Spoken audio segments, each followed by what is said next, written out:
तर एक जयदीप पाटील नावाचा मुलगा हे चांगलं रील्स बनवत आहे।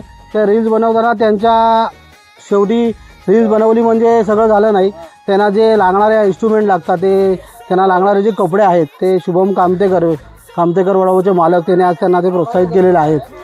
ते अशा छान पद्धतीने त्यांनी याच्या पुढे त्यांचा जी ही चॅनल आहे तो मोठ्या पद्धतीने चालू दे अशी आमच्या दापोलीकरांची खूप मोठी इच्छा आहे आणि आम्ही सगळे त्यांच्या पाठीशी आहोतच।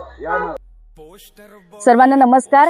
खरं तर दापोलीसाठी ही खूप अभिमानाची गोष्ट आहे, कारण जयदीप सारखा एक मुलगा, एक सामान्य घरातला मुलगा इतकं चांगलं काम आपल्या दापोलीमध्ये करतोय।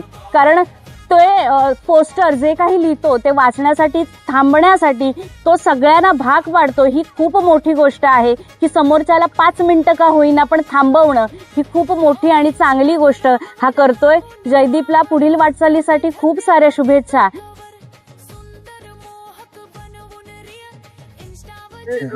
नमस्कार, मी मनोज कदम।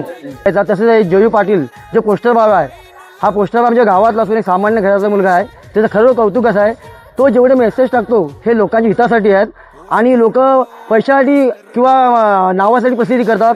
हा सामान्य मुलगा आहे, हे आपल्या दापोलीचं नाव एक मोठं करण्यासाठी आणि जो आत्ताचा विषय आहे, जे जागृत विषय आहे, हा लोकांसमोर पुढे मांडतो। खरोखर याचं पुन्हा एकदा आमच्या काळकाई कोण ग्रामस्थ तसे दापोलीच्या वतीने त्याचे पुढील वाटतील हार्दिक शुभेच्छा।